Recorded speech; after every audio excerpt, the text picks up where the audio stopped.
네. 캐몬이 오늘 수혜주로 거론이 되면서 상한가 같습니다. 조금 전에 윤아 캐스터가 여기에서 궁금증을 자아냈는데요. 소재주들은 아주 강하지 않았고요. 먼저 김정수 전문가님, 이 화평법이 뭐길래 이렇게 시장에 이슈가 된 건가요?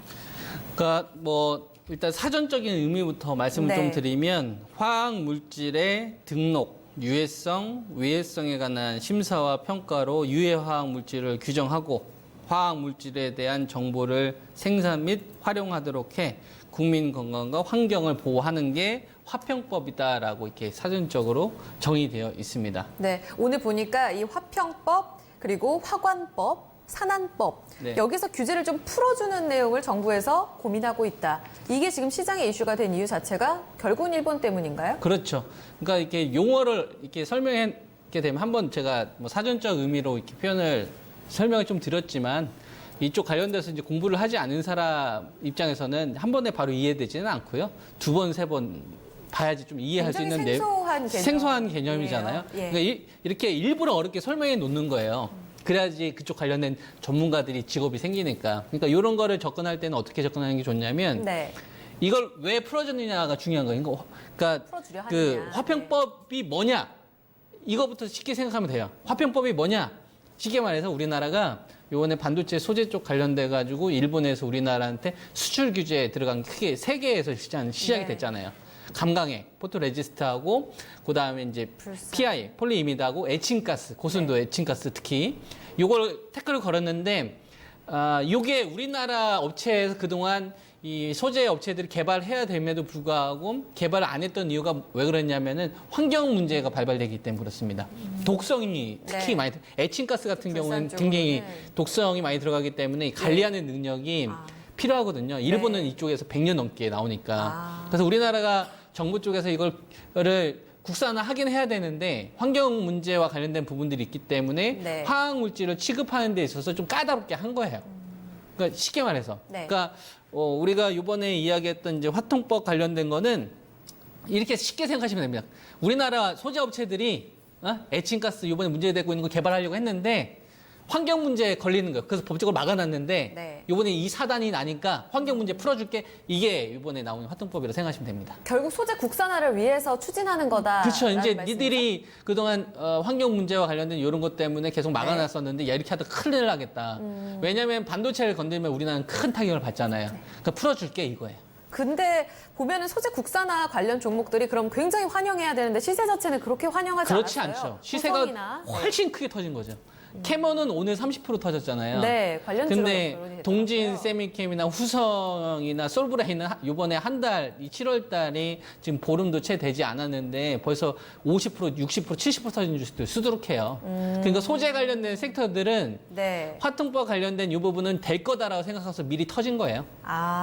그러니까 오늘 하루만 비교해 봤었을 때는 별로 안 움직였지만 월간 기준으로 보게 되면은 캐몬 2주식이 움직이는 것보다 반도체 소재 업체들이 한가닥 심한 경우 100% 터진 것도 있어요. 그렇군요. 그러니까 미리 소재 국산화에 대한 기대감이 반영됐기 때문에 오늘 크게 반응한 건 아니다. 그럼 장기화로 봤을 때는 더 갈 거다라고도 볼 수 있는 이슈예요? 이거는 단기 이슈로 볼 수는 없는데요. 요거를 제가 조금 자세히 설명해 드릴 수 있거든요. 근데 시간은 좀 조절을 해야 되니까 저한테 이따가 눈치를 좀 주세요. 쉽고 간략하게 한번 들어봐야 될 것 같은데. 그래요? 얼마 정도에 설명해야 됩니까? 1분? 1분에 설명하기 힘들 것 같은데. 그러니까 우리나라 업체들 이걸 잘 생각을 하셔야 됩니다. 일본에서 우리나라에 태클 건 게 뭐냐면은 에칭가스 부분 특히 건드렸는데요. 고순도 에칭가스예요. 근데 이거를 이 순도가 높기 때문에 수율에 절대적인 영향을 끼치기 때문에 일본을 대체할 수 있는 업체가 없어서 우리나라가 타격을 받을 거다. 이렇게 이제 우리가 알고 있잖아요. 그게 아니라고요. BX 그게 아닙니다. 핵심은 따로 있어요. 그럼 뭔가요? 이미 지금 후성이나 이 동진세미캠이나 후성이나 솔브레인도 이번에 테스트 물량 들어갔거든요. 삼성전자한테. 근데 걔네들도 이미 순도가 99.99까지 나옵니다. 고순도 맞잖아요. 아니죠. 걔네들은 저순도죠.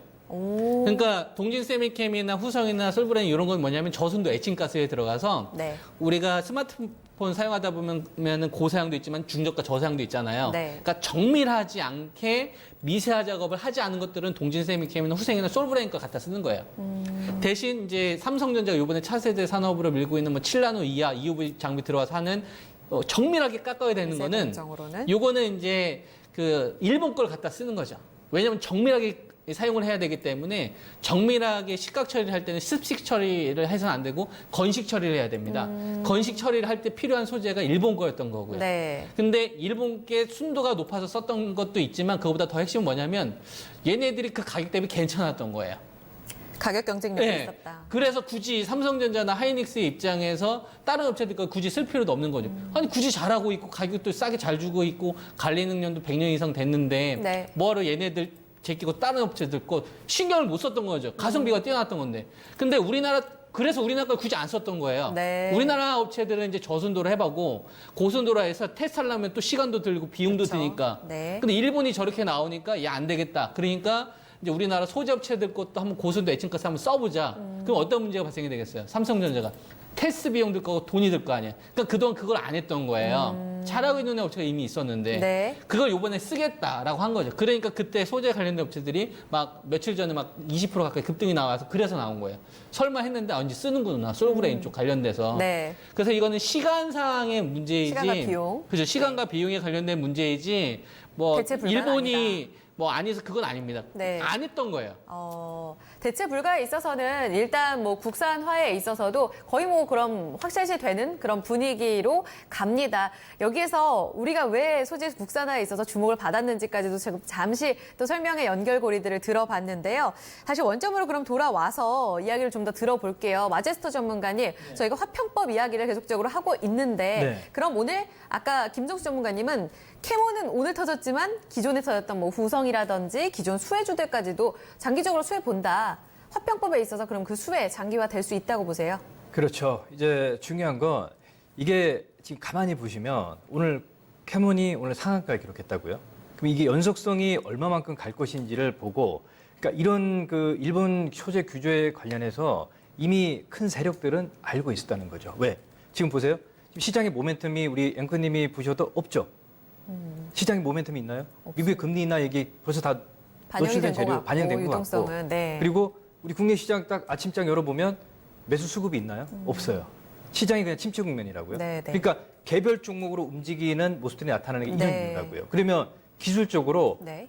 우리 김종인 전문가님 다 얘기를 해주셨으니까 저는 지금 어떤 움직임이 나타나고 앞으로 어떻게 포인트를 잡고 종목을 선정을 해야 되는지에 대해서 네. 이제 얘기를 좀 해드릴 텐데 네. 그러니까 예를 들어서 매매가 빠르신 분들 같은 경우는 오늘 캐몬이 상한가를 기록했는데 이게 거래 줄이고 뭐 일양 이용 캔들이라든지 눌림목에서 이제 공략할 수 하게 되면 매수 포인트가 나와요. 네. 근데 중요한 건 또 따라가게 되면 내가 손실이 나지 않을까 그런 우려감 때문에 따라가지를 못하는 거거든요. 그렇죠. 그러면 차트를 한번 보면서 네. 최근에 좀 급등이 나왔던 종목군들부터 한번 좀 보시자고요. 후성 같은 경우도 보세요.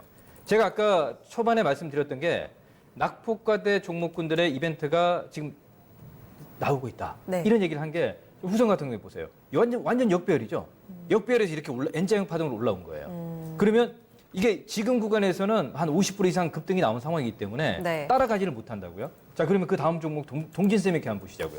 자, 이것도 결국은 이게 물량들을 이렇게 눌림목을 주고 다시 지금 상승으로 파동이 신고가를 만들어 가고 있잖아요. 그렇죠? 예. 그리고 또 보게 되면 솔브레인 같은 경우도 보시자고요. 솔브레인도 지금 완전 역배열에서 이런 구간에서 이 시장에 거래가 없을 때 유심하게 지켜봐야 된다는. 그렇죠. 네네. 그러면 오늘 캐몬 같은 경우도 캐몬. 보세요. 이제 오늘 상한가로 정고점을 돌파를 했다고요. 네. 그러면 이 종목의 시가총액을 보게 되면 전일 시가총액이 960억이고 30%면 지금 한 1,200억 정도밖에 안 된다고요. 그러니까 이렇게 소형주들이 지금 또 움직임이 나타나고 있기 때문에 지금 유심히 우리 일본 소재 관련 수혜주들을 몇몇 종목분들을 네. 선정을 해놓고 거래가 터질 때 이걸 관심 종목에 등록을 하시고 매매를 해야 되지 않겠나 이렇게 보고 있습니다. 결국은 이슈 네. 장기화에 주목을 해야 되기 때문에 그 안에서 종목을 선별해서 찾는 게 제일 중요하다 이렇게 말씀하시는 거죠. 그렇죠. 지금은 뭐 이슈 장기화라기보다도 지금 가장 빅 이슈가 이쪽이다 보니까 네. 이슈가 소멸되는 국면들까지는 네. 이 순환매가 이어진다는 거죠. 네. 종목의 앞으로의 흐름들까지도 전망이 나오네요. 저희 화평법으로 시작한 자세한 좀 이야기를 들어봤습니다. 워낙 시장의 중심 이슈이기 때문에 조금 길어졌네요. 첫 번째 질문부터 해소해봤습니다.